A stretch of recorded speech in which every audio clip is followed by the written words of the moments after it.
하겠습니다.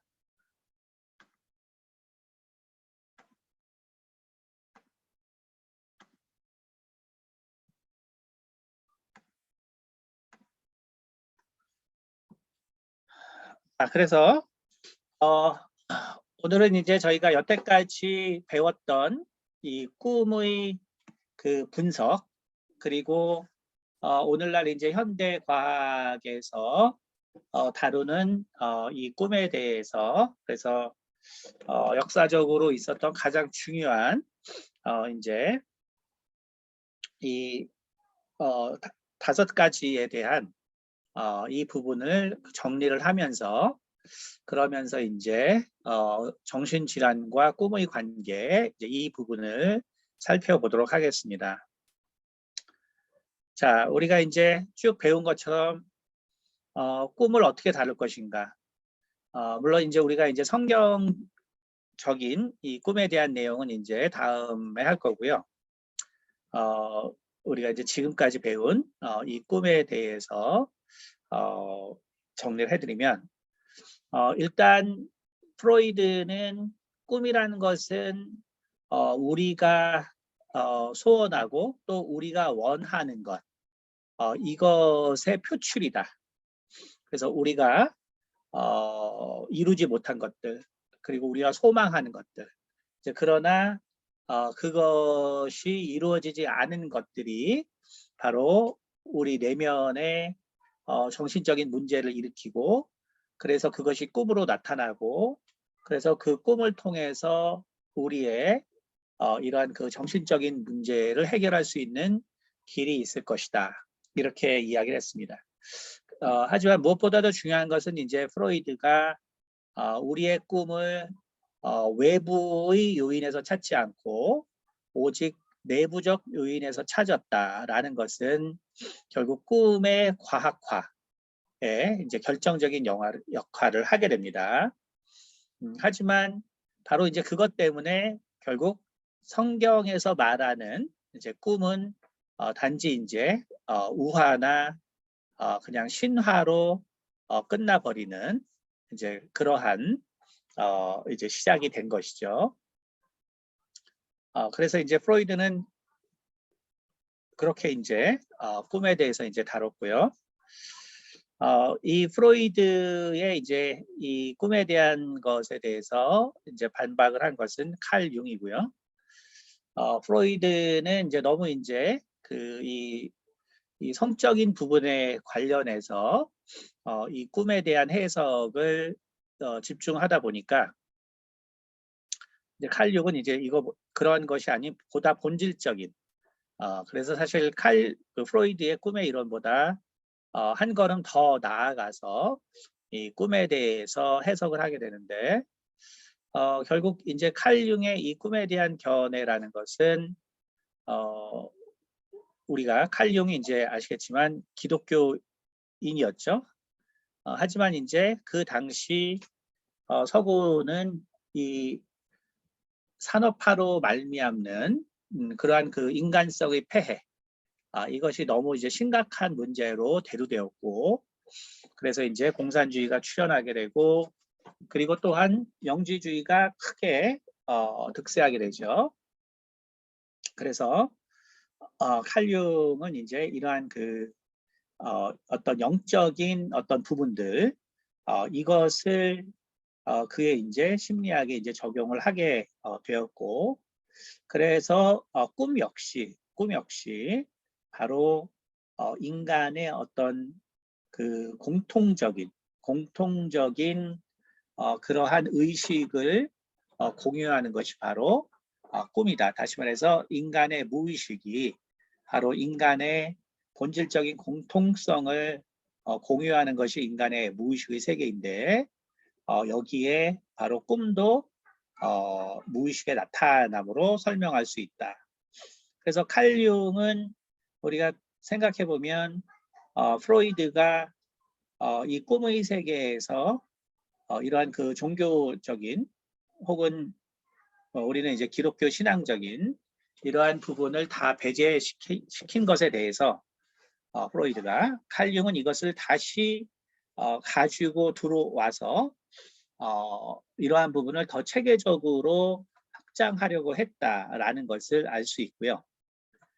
그래서 이제 우리가 이제 기독교의 꿈에 대해서 이야기할 때는 이 칼 융의 이러한 그 사고가 많은 역할을 하게 되죠.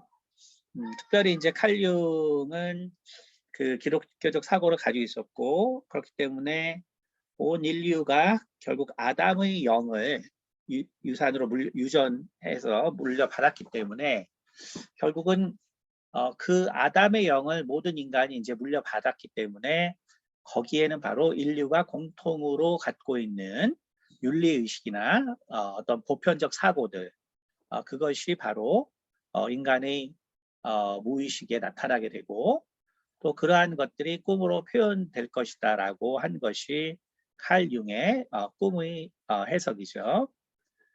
이제 이런 면에서 볼 때 칼 융의 꿈의 해석은 뭐 철학적으로나 혹은 심리학적으로는 더 발전시켰지만 과학적으로는 이제 도태시킨 면이 이제 존재하겠죠. 왜냐하면 결국 종교적인 이 면들도 설명을 했기 때문에요. 이제 본격적으로 꿈에 대한 과학적 이론이 정립된 것은 바로 헙슨과 맥칼리에 의한 액티베이션 신서시스 이론입니다.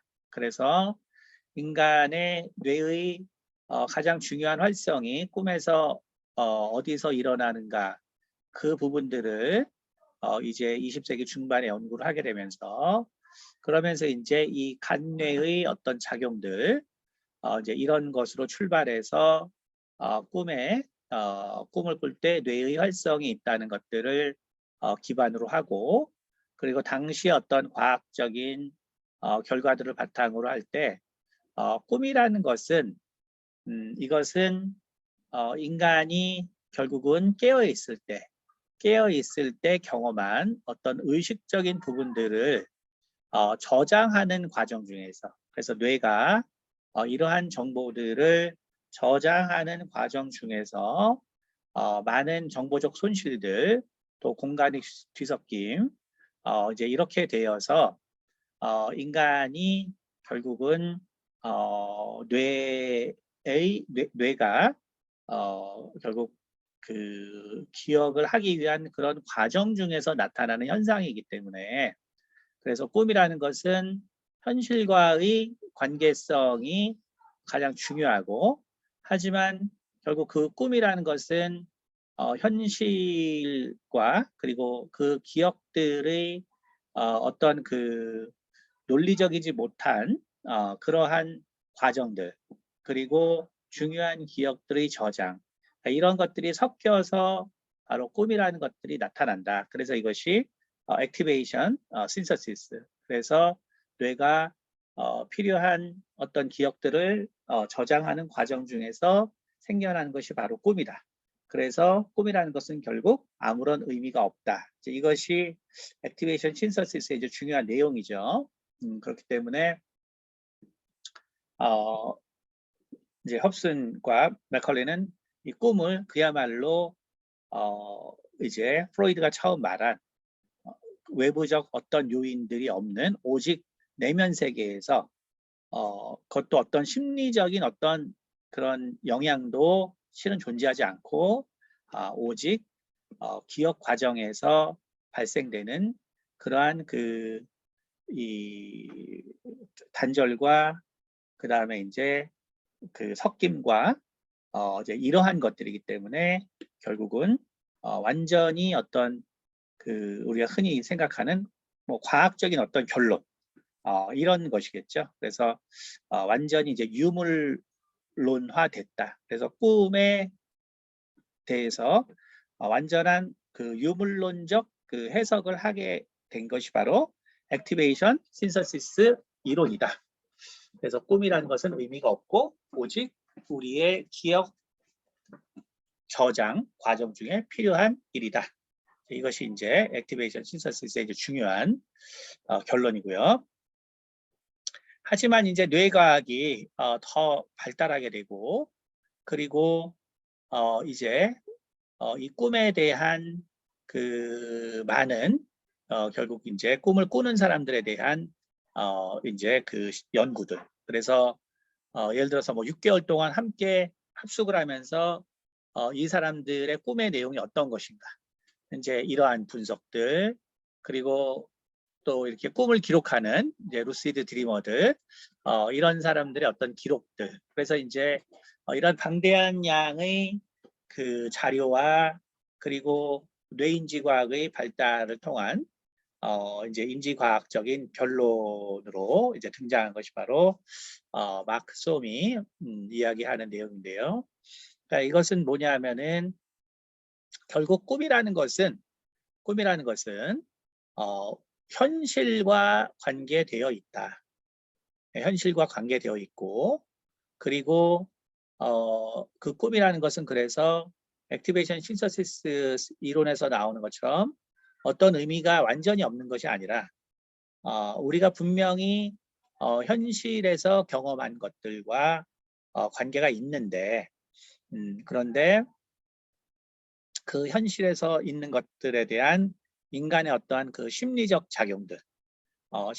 작용들이 뭉쳐져서 그래서 바로 우리가 꿈을 꾸는 거기 때문에, 그래서 우리가 꿈이라는 것을 우리가 이용하게 되면은 그럼 어떤 의미 있는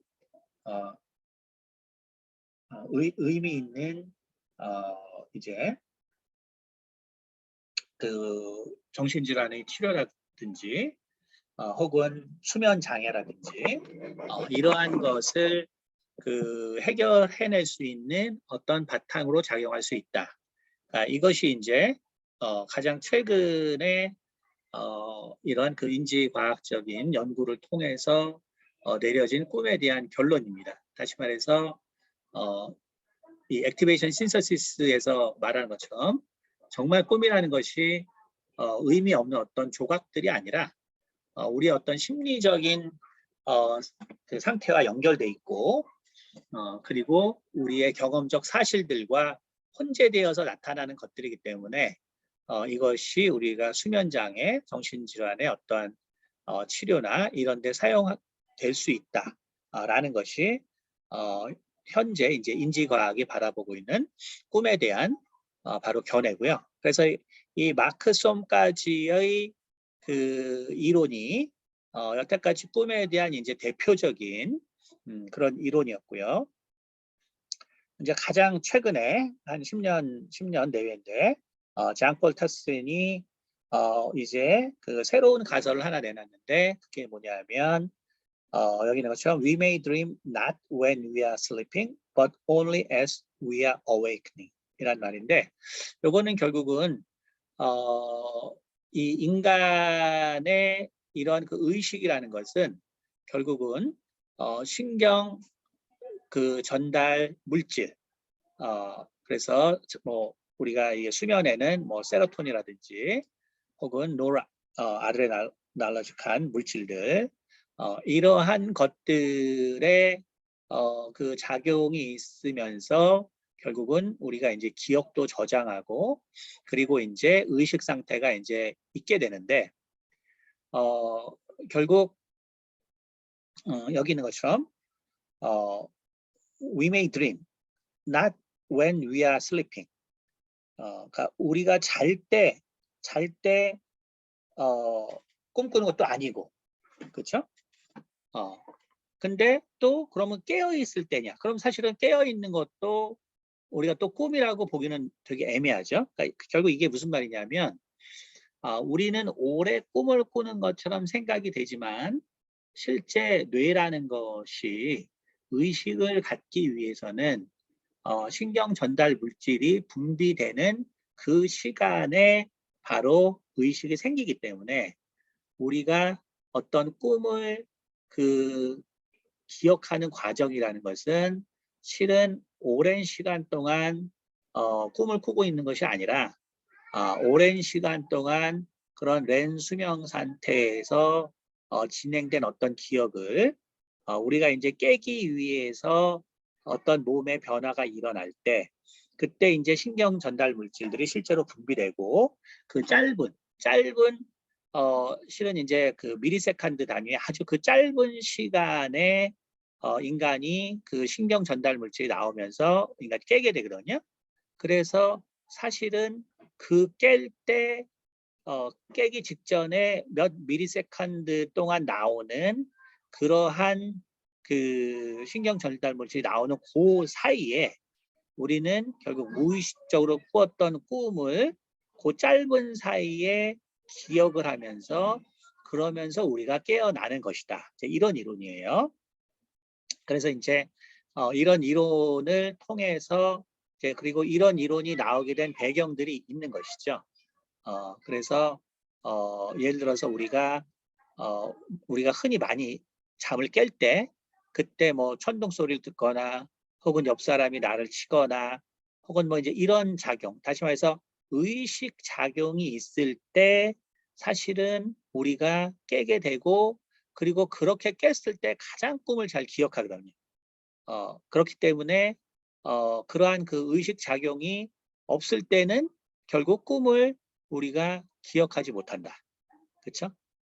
그러니까 다시 말해서 우리가 언제 꿈을 기억하냐라고 생각해 보면 대부분이 사실은 깨기 직전에 꿈을 기억합니다. 그래서 실제로는 무의식적 상태로 진행되는 그 꿈을 실제로 우리가 인식하는 것은 매우 짧은 시간에서 일어나는 그 깨는 과정 중에서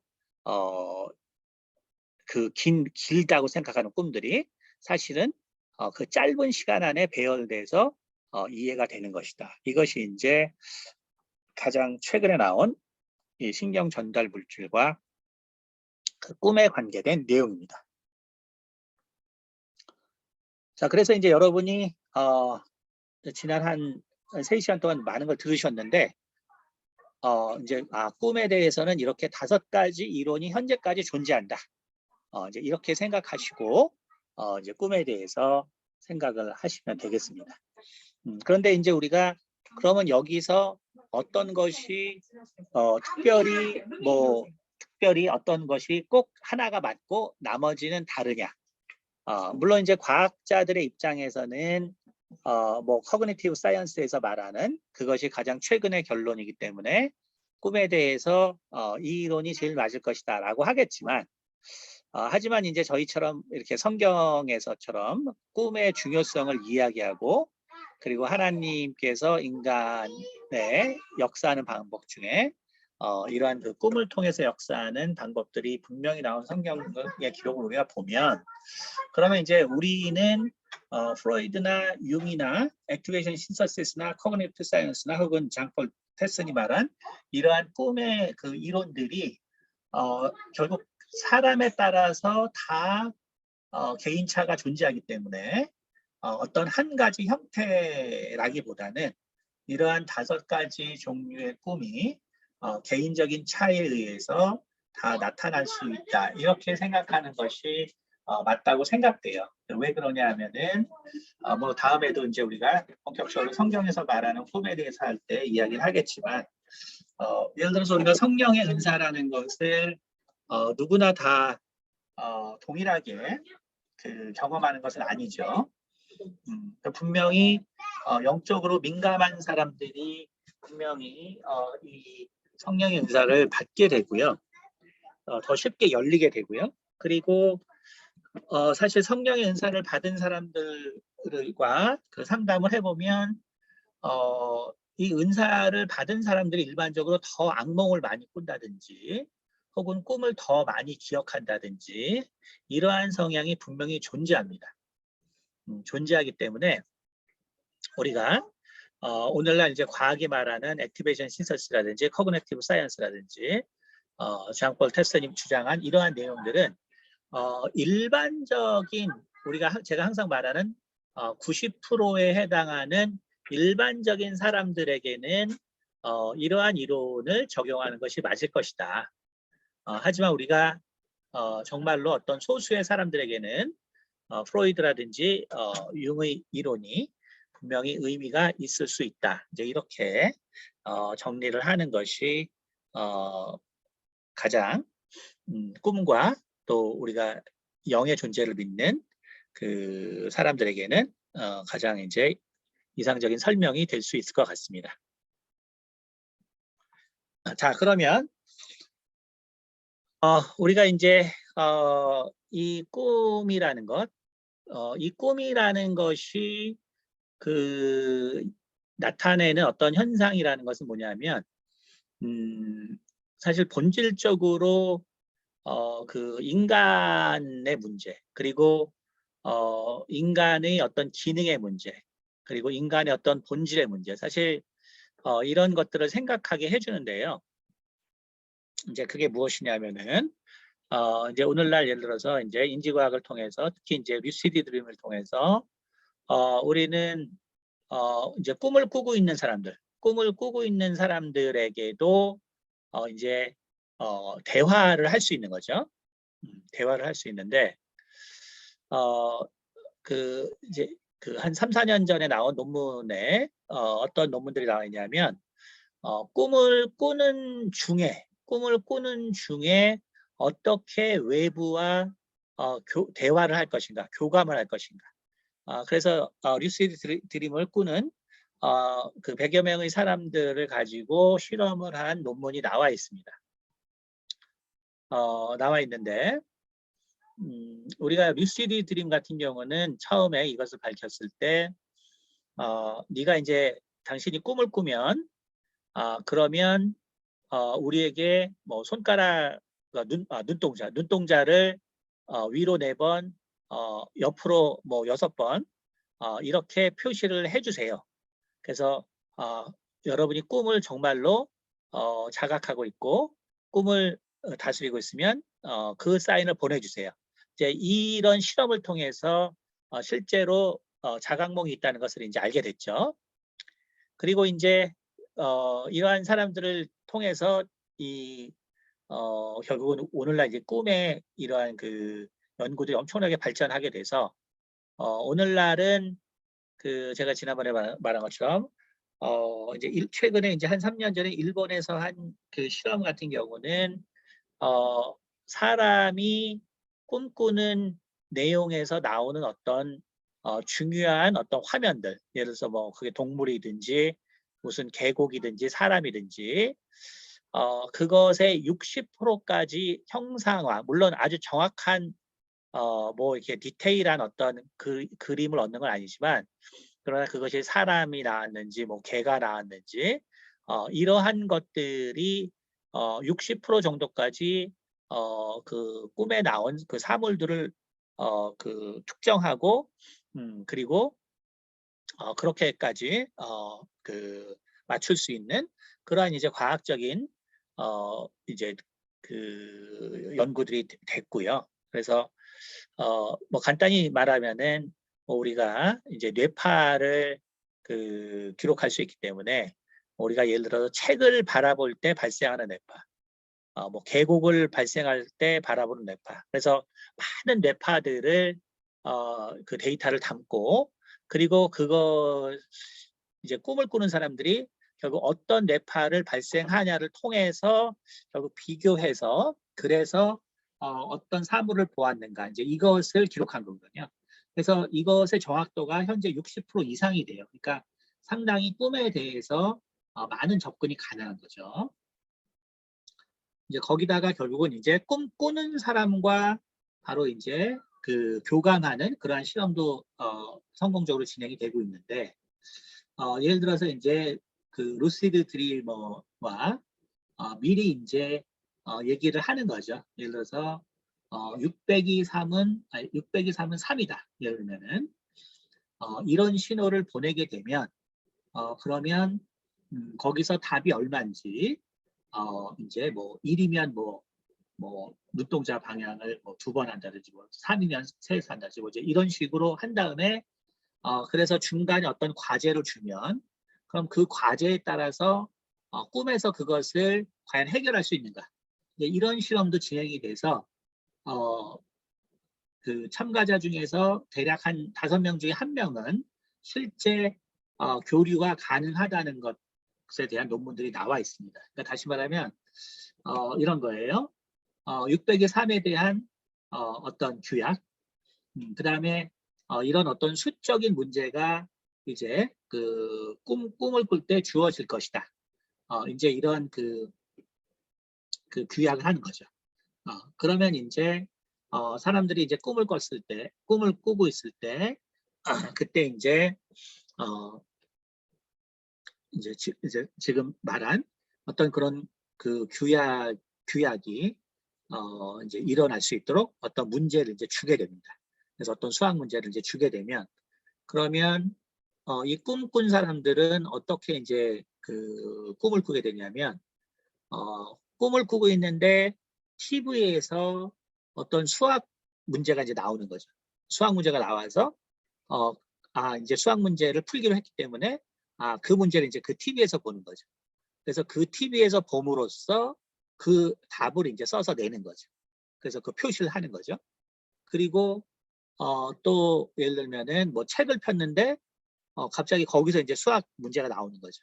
그럼 이제 그것을 또 풀어가지고 그래가지고 또 이제 표시를 하는 거죠.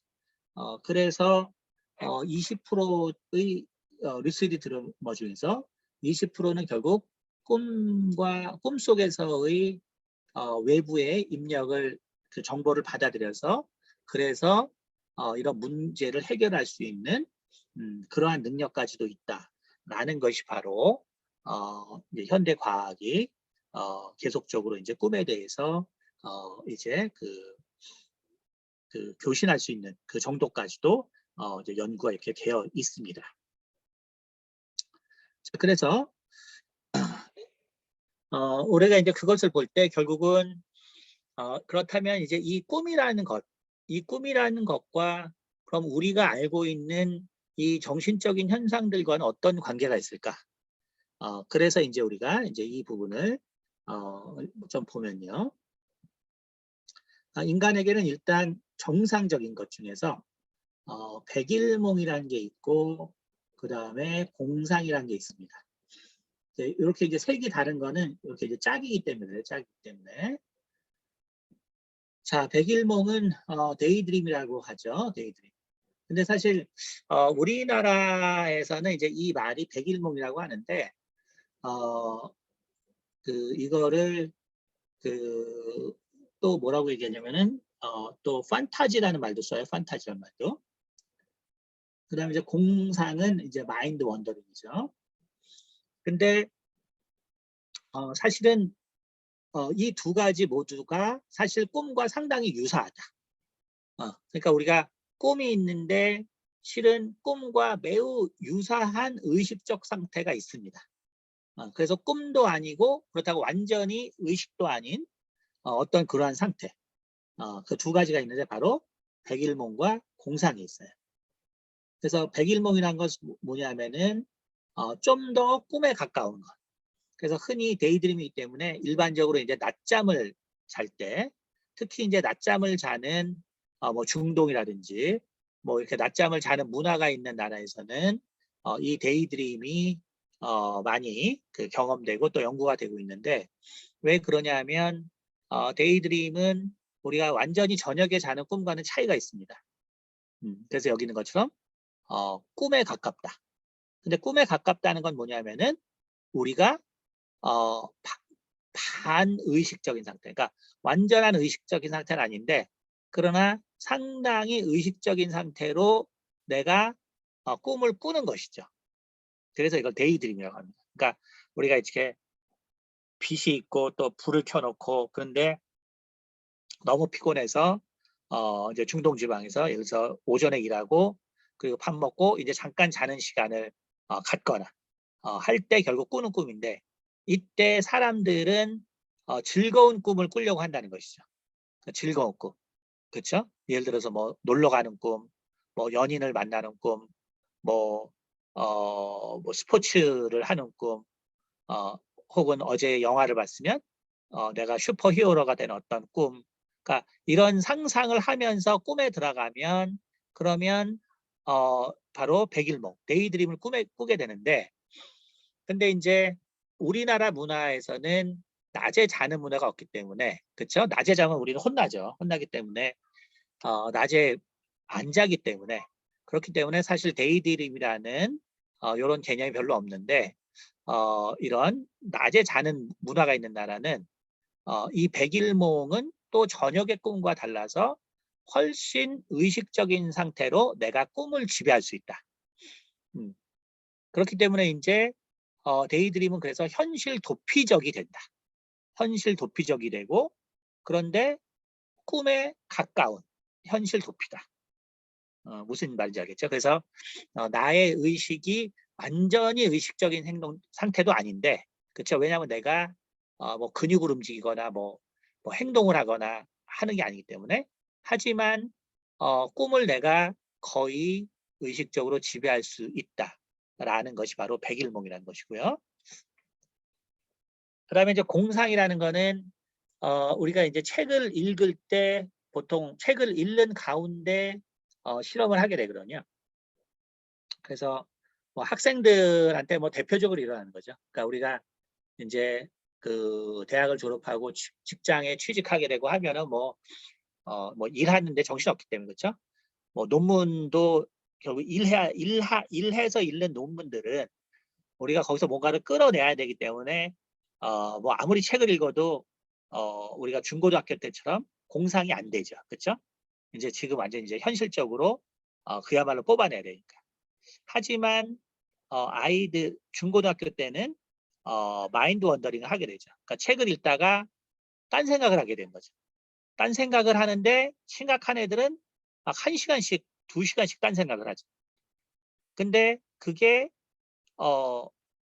자는 것도 아닌데, 근데 그 생각이 꼬리를 물고 또 머릿속에서는 형상화가 되고, 그렇죠? 그래서 결국은 현실 도피적, 이것도 역시 잘못 사용하면 현실 도피적이 되고요. 그래서 많은 경우에 백일몽이나 공상이 다 현실 도피적으로 사용이 되는 수가 많고요.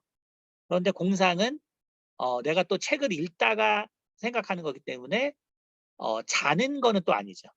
그래서 내가 현재 깨어있는 사실에 더 가깝죠. 그래서 우리가 꿈과 유사하지만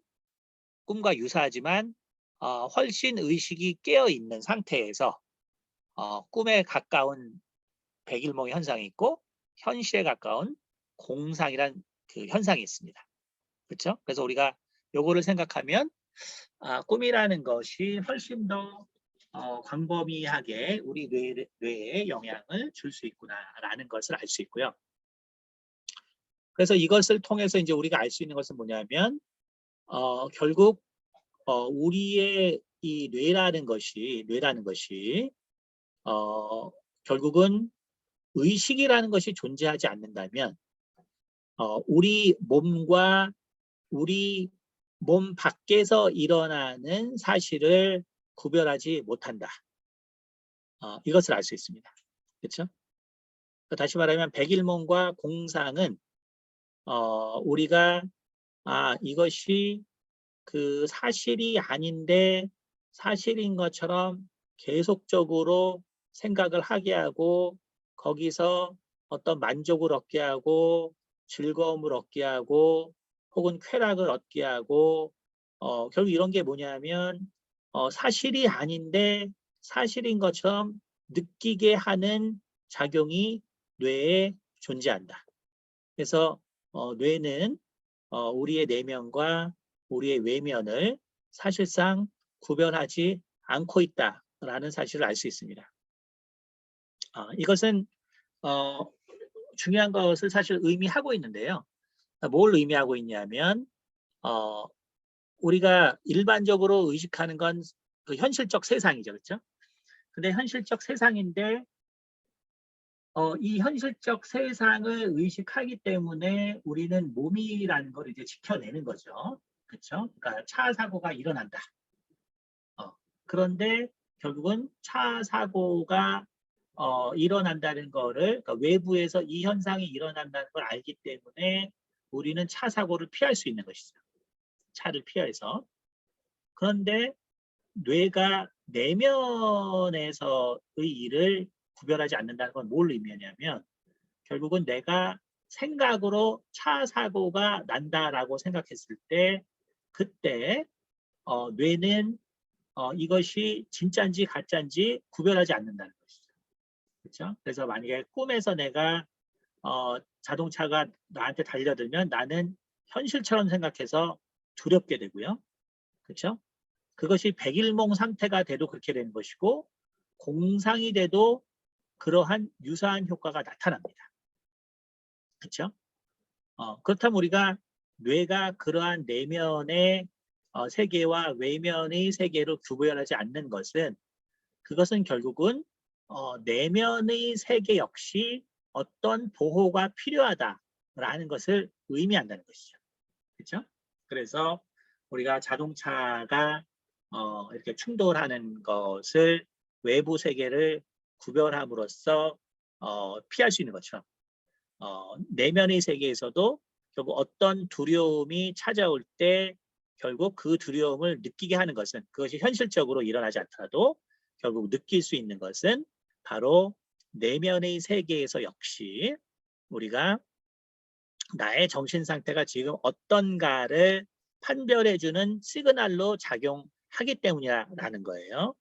다시 말해서 내가 어떤 두려움을 계속적으로 갖고 있다고 한다면 그것은 너는 지금 스트레스를 받고 있어. 너는 스트레스를 받고 있으니까 너는 거기서 쉬어야 돼. 너는 그 환경을 피해야 돼. 너는 그 스트레스의 환경이 무엇 때문에 생겼는지 알아야 돼. 라는 것이죠. 그렇죠? 그런 사인을 계속 주기 위해서 뇌는 실은 내부와 이 외부의 세계를 구별하지 않고 있다라는 것입니다. 오직 우리의 의식이 그것을 구별하는 것이죠. 그것은 결국 무엇을 말하냐면 우리의 의식이 문제가 생기면 결국 정신병이 생긴다라는 것을 이야기해 주고 있습니다. 그래서 우리가 이제 이 부분을 생각해 보면 결국 뇌라는 것은 우리의 정신과 그래서 우리의 육체 둘 다를 중요하게 본다는 것이죠. 그러나 결국 인간은 눈으로 볼 수 있는 것만 인식하기 때문에 어떤 사람이 육체적으로 그리고 눈으로 드러난 그러한 문제점들은 주목을 하지만 바로 그 사람의 마음속에서 일어나는 일들은 주목하지 못한다. 그래서 결국은 마음속에서는 계속적으로 현실과 같은 두려운 마음을 갖는데 그 환경이 해결되지 못하면 결국 마음은 병들게 되는 것이죠. 그래서 우리가 가장 대표적으로 해서 시작되는 현상이 바로 공황장애죠. 공황장애. 공황장애를 통해서 결국 나는 지금 정신적으로 매우 힘든 상태야 라는 것을 뇌는 육체나 마음이나 똑같이 생각해서 경고를 보내는데 그런데 오늘날 우리가 사는 세상은 바로 마음속에서 일어나는 그 위험과 그 다음에 그 상처들은 우리 결국 사람들 사이에서 그것을 해결해 주려는 노력을 하지 않는다.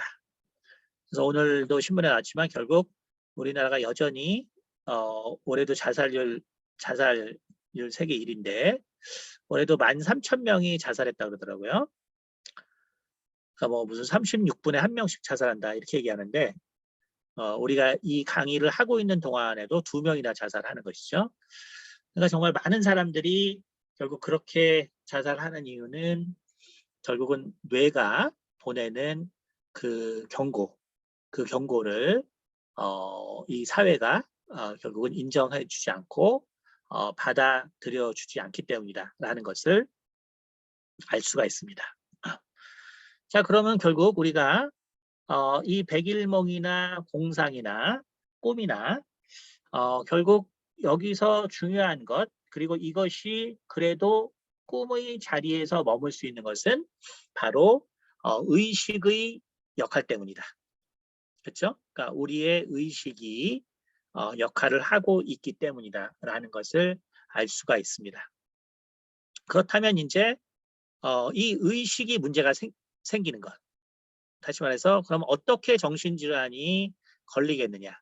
그래서 우리가 이 꿈과 이러한 그 의식의 관계에서 결국 정신질환이 어떻게 생기나를 바라보게 되면 아까 말한 것처럼 이 우리의 이 뇌에서 발생하는 이러한 그 스트레스적 문제, 나에게 계속 나에게 주었던 어떤 상처들, 혹은 그래서 우리가 흔히 말하는 외상후 스트레스, 그 다음에 내가 피하고 싶은 어떤 환경들, 나를 왕따시키는 어떤 사람들, 또 나를 이해해주지 못하는 주변 사람들. 그러니까 이것으로 우리가 계속적인 스트레스를 받게 되면 어떻게 되냐면 결국 우리는 내면으로 몰입하게 되는 거죠. 내면으로. 다시 말하면 인간이라는 것은 결국 외면적 활동. 다시 말해서 뇌라는 것 자체가 아주 그 타이트한 신경망으로 연결돼 있고 아주 그 광범위한 그 크로스로 연결돼 있어서 우리가 아는 것처럼 거의 뭐 100쪽에 해당하는 그러한 그 신경망으로 연결돼 있는데 그런데 그 연결망 자체가 얘기해 주는 게 뭐냐면 인간은 결국 많은 사람들과 접촉해야 되고 그 많은 사람들과의 그 관계에서 내가 예를 들어서 1000명의 사람을 안다 그러면 내 머릿속에 1000명의 사람이 어떻게 생각하고 행동하는지가 사실은 시뮬레이션 되죠. 그렇죠? 우리가 보통 이제 일반적인 사람은 한 50명에서 100명 정도 그렇게 생각하고요. 그리고 이제 좀 더 넓은 사람은 뭐 한 300명, 400명, 아주 이제 인간관계가 뛰어난 사람 뭐 1000명 가까이도 시뮬레이션 하지만 그러니까 바로 그런 뇌가 끊임없이 그런 네트워킹을 하게 돼 있거든요.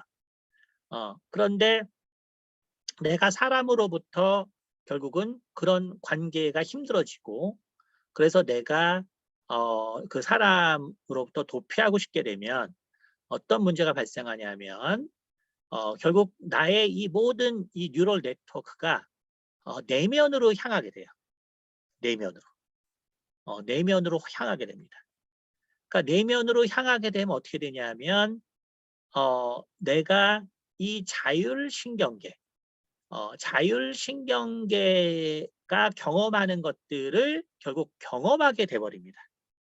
그러니까 다시 말하면 우리가 정상적인 생활을 할 때는 우리 뇌는 바깥을 생각하느라고 우리 내면을 생각할 시간이 별로 없죠. 그렇죠? 우리가 바깥에 사람과의 관계, 돈 벌어야 되고 애 키워야 되고 뭐 내일 학교 가야 되고 뭐 너무나 많은 그 바깥에 대한 생각 때문에 우리는 이제 이 내면의 세계로 들어올 수 없거든요. 근데 여기서 이제 요 내면의 세계라는 것에서 요 내면에 대해서 좀 더 구체적으로 말하면 어떤 정신적인 세계를 말하는 것이 아니라 자율신경계의 세계까지 도달한다는 거예요. 그러니까 내 이 뇌가 외부와 단절해 버리니까 결국은 나는 왜 내가 사람들 때문에 나 혼자 있길 원하고 나 혼자 있길 원하다 보니까 이 뇌가 결국은 나 자체에 대해서 관심을 갖게 되고 나 자체에 대해서 관심을 갖다 보니까 어떻게 되냐면 이 자율신경계의 변화에 너무나 민감해져 버리게 되는 거예요. 그래서 결국 공황장애라는 게 뭐냐면 이게 실제로 벌어진 일도 아닌데 내가 내 내면의 이 자율신경계 현상에 너무나 민감해져 버리니까 그렇죠? 그러니까 예를 들어서 내가 조금 이게 두려운 마음이 생긴다. 이러면은 내 내면 이 뇌가 이 바깥 세계랑 연결되어 있는 게 아니라 나의 이 내면의 세계 그리고 이 내면의 자율신경계와 연결되어 있기 때문에 조금 내가 두려운 마음이 들면 이게 뇌 전체로 급속도로 확장돼서 그래서 이게 진짜 사고가 나는 것 같은 그런 심장의 떨림과 두려움과 숨막힘 현상이 일어나는 것이죠.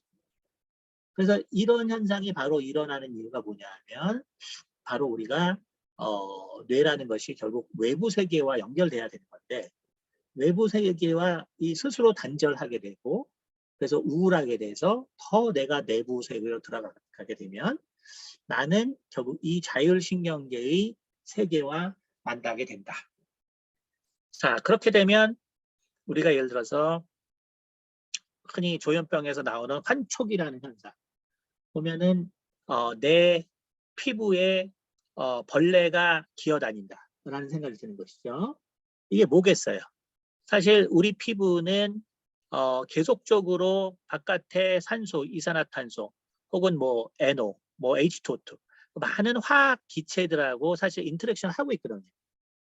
근데 이제 우리가 내면의 세계, 그래서 자율신경계 이 세계를 인식해버리면 결국 그러한 보이지도 않는 분자들과 내 피부와의 접촉이 느껴지는 것이죠. 그리고 그것이 바로 벌레라는 어떤 형태로서 나에게 왜곡 인지되는 것이죠. 그럼으로써 딴 사람이 전혀 느끼지 못하는 바로 그러한 환촉을 경험하게 됩니다. 그리고 또한 우리가 환청이라는 것 역시 무엇이냐? 결국 우리가 환청이라는 것이 대부분의 이런 이제 과학자들의 그 견해에 따르면 우리가 듣는 환청의 사실 대부분은 부정적인 것이요. 99%는 부정적인 것입니다. 그런데 그것이 너무나 당연한 것이 결국 환청이라는 것도 뭐냐면 내 내면의 소리죠. 내면의 소리. 그러니까 내 머리 어딘가 떠돌아다니는 그 소리들인데 그런데 내가 만약에 부정적인 어떤 상황에 처해졌다. 그렇다면은 결국 내 머릿속에 남는 건 뭐냐면 바로 부정적인 소리들이겠죠. 내가 결국은 접하게 되는 소리들은 부정적인 소리들이다. 그래서 결국은 환청 중에서 제일 많이 듣는 소리가 뛰어내려라. 너는 바보다. 너는 살 가치가 없다. 너는 죽어야 된다. 빨리 자살해라. 이런 것이 그 환청의 대표적인 99%의 내용들이 다 부정적입니다. 그렇죠? 그러니까 결국은 우리가 이게 인간이 이 자율신경계의 변화를 느낀다는 것이 얼마나 심각한 문제를 가져오게 되는가. 그래서 이런 것들이 결국 가능한 이유가 뭐냐 하면 바로 지금 이 꿈이라는 것. 이 꿈이라는 것은 결국은 과학적으로 우리가 현실에 경험한 것들을 우리 어떤 심리적 영향이 거기에 함께 뭉쳐서 그래서 꿈으로 나타나는 것들인데 이것이 의식의 문제가 생겨버리면 그럼 결국 꿈과 바로 그 현실이 구별이 안 되게 되고 그렇게 되면 그 과정 가운데 인간은 점점 우울해지고 내면으로 들어가게 되고 그래서 자율신경계와 만나게 되고 그 변화를 느끼게 되고 그러면 바로 거기서 나타나는 많은 현상들이 바로 조현병에서 결국 경험하게 되는 그러한 것들이다. 그래서 조현병은 가상의 현실이 의식을 왜곡하는 그러한 상태라고 우리가 볼 수가 있습니다. 그래서 환청과 환시가 나오고 그리고 꿈이 혼재되고 그리고 실제로 조현병자들은 꿈을 꾸는 수가 감소합니다. 꿈이 감소합니다. 그러니까 다시 말하면 이미 환청과 환시 이런 것들이 꿈으로서 혼재되어 있기 때문에 결국 실제 꾸는 꿈은 엄청나게 감소하는 것을 알 수가 있고요. 그리고 또 꿈의 질이 안 좋아지기 때문에 당연히 꿈을 꾸는 것이 그 양 자체도 줄어들게 될 수밖에 없는 것이죠. 그 다음에 유사한데 의식의 존재가 또 사실을 왜곡할 수 있습니다. 그렇죠? 그러니까 조현병은 가상의 현실이 의식을 왜곡하는 거고요. 그렇죠? 근데 이미 의식이 왜곡을 당하는 것이기 때문에 이미 이제 이게 정신병적 증세가 되는 것이죠. 그렇죠? 그러니까 의식이 결국은 있지만 정상이 아니기 때문에. 그렇죠? 망상 장애도 똑같은데요. 얘는 의식의 존재가 사실을 왜곡하는 것입니다. 다시 말해서 우리가 조현병은 내가 외부와의 관계를 단절함으로써 그럼으로써 내가 내 내면의 이 육체의 자율신경계 이것의 어떤 변화를 느끼는 것이라고 한다면 obsession이라는 것은 그러한 그 자율신경계를 느끼는 것이 아니고 바로 내 의식이 바로 어떤 사실 실제 어떤 그 사실을 바탕으로 그 사실을 무한 왜곡시키는 것이죠. 그래서 결국 망상장애는 아시겠지만 뭐 의처증, 의부증 이런 거죠. 이런 것들은 의식이 그냥 정상으로 존재합니다. 존재하는데 그런데 실은 정상이 아닌 거죠. 그렇죠? 이거 역시 외부와 단절돼서 오직 내 남편, 내 부인 혹은 나를 죽이려 하는 어떤 그러한 사람들 이것이 결국은 계속 내면적으로 어떤 사실에 집중하게 된다. 그래서 어떤 사실, 어떤 기억을 계속 왜곡하는 것. 그러니까 이것이 obsession이고 조현병과는 그래서 이런 차이가 생기는 것을 알 수가 있습니다. 그래서 망상장애 혹은 편집증이라고 하는 것 이런 것 역시 이미 의식이 정상적인 상태가 아니다. 둘 다 결국은 어떤 외부와의 정상적인 교류가 단절되고 그리고 내면으로 향하는데 이것이 육체적인 자율신경계로 향하면 조현병적 현상이 강화되는 것이고요. 바로 기억의 어떤 좁은 기억 가운데로 바로 향하게 되면 그것이 바로 망상장애나 편집증으로 될 수 있다. 이렇게 이해를 하시면 될 것 같습니다. 자, 그 다음에 이제 화합물의 이 영향도 보고가 되어 있는데요. 결국 뭐냐면은 술의 영향과 마약의 영향. 그래서 일반적으로 술을 마시게 되면 백일몽 그리고 망상이 증가한다. 그렇죠? 여기는 이제 이 공상을 말해요. 그러니까 백일몽과 공상이 증가한다. 그러니까 공상이에요. 그러니까 결국은 일단 술이라는 것은 모든 그 정신질환으로 가는 길목에 항상 술은 존재합니다. 술은 존재해요. 그래서 술을 통해서 결국 백일몽과 공상이 증가해요. 그러니까 여러분이 그래서 정신적으로 힘든 사람들을 보면은 누구나 다 술에 의존하는 기간이 있어요. 그럼 이때 백일몽도 증가하고 결국은 공상도 증가합니다. 그럼 결국 어떻게 돼요 이게? 이게 현실 도피적인 결국은 생각들이 증가하게 되는 것이고 그러면 이게 꿈과 사실을 점점 더 분간하지 못하는 상태로 나를 몰아가게 된다는 것이죠. 그렇죠? 그렇게 됨으로써 어떻게 돼요? 결국은 내가 이제 외부와의 그 관계가 점점 단절된다. 그래서 일반적으로 술을 처음에는 정신적으로 힘들어서 친구들과 먹다가 그러다가 알코올 중독이 시작되면 친구들을 만날 수 없으니까 혼자 먹게 되고 혼자 먹는 것이 계속적으로 이제 진행되어서 이제 완벽한 알코올 중독이 돼버리면 결국은 누구와도 만나지 않고 혼자 술을 먹게 되는 것이죠. 그렇게 되면 결국은 조현병과 망상장애를 본격적으로 이제 겪게 되는 것이죠. 그래서 이 과정이 그래서 존재하는 것을 우리가 알 수 있고요. 마약이라는 것은 아시겠지만 뭐 술보다 훨씬 단기간 내에 그것도 아주 직접적으로 망상장애와 조현병을 일으킨다. 그렇죠? 그러니까 마약이라는 것은 아주 단시간 내에 의식을 결국은 망가뜨린다는 것이고 술이라는 것은 꾸준히 의식을 망가뜨려서 결국은 꿈과 현실의 세계를 완전히 망가뜨리는 역할을 한다. 이것을 알 수가 있습니다. 그래서 여러분이 꿈에 대해서 여태까지 우리가 쭉 봤는데 이것을 정신질환과 연결을 하게 되면 이제 우리가 다음 시간에 또 다루겠지만 어떻게 이런 꿈의 세계를 결국은 우리가 이런 정신질환의 치료, 그리고 결국은 또 나의 심리적 상태를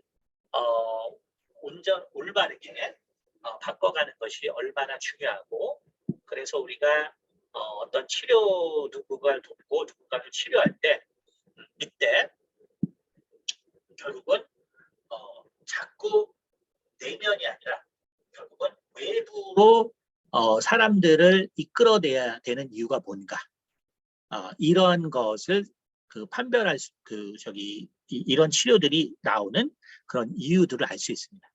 그래서 일반적으로 조현병이라든지 망상장애나 모두 예를 들면은 이러한 운동을 권하죠. 운동을 권하는 이유가 뭐냐면은 많은 사람들과의 접촉이 결국은 이런 내면 세계와에서의 머무름에서 벗어나게 할 수 있기 때문에 그런 것이고요. 그리고 또 조현병과 망상장애의 경우 어느 정도 호전이 되면은 사실은 정상적인 사회생활 혹은 직업생활을 통해서 이제 회복의 연습을 하게 됩니다. 그러니까 예를 들면 우리가 조현병과 만약에 편집증, 이 망상장애를 끝까지 해결을 다 한 다음에 그 다음에 이제 사회생활을 시작하겠다. 이거는 이론적으로 아닌 거예요. 아니고 어느 정도 좋아졌으면 그러면 우리는 빨리 많은 사람들을 접할 수 있는, 그래서 사람들을 접할 수 있는 그러한 세상으로 나가야 되고요. 그러기 위해서는 이러한 정신질환을 가지고 있는 부모들이나 혹은 가족들의 전폭적인 지지가 매우 중요합니다. 그렇죠? 그럴 수밖에 없겠죠. 왜냐하면 혼자 있다가 밖의 세계로 나가기 때문에 거기서 나오는 그 많은 혼란을 이해해주고 격려해주고 그리고 그것에 대해 도움을 줘야 되기 때문에 그래서 우리가 왜 이 정신질환의 치료가 병이 다 나을 때까지 기다리지 않고 어느 정도 좋아지면 바로 정상생활로 자꾸 이끌어줘야 되는 그 이유가 뭔가. 그래서 여러분이 이러한 개념을 알면은 바로 이러한 치료의 이유를 알 수가 있습니다. 네, 그러면 오늘은 여기까지 하도록 하겠습니다. 네, 혹시 질문 있으세요?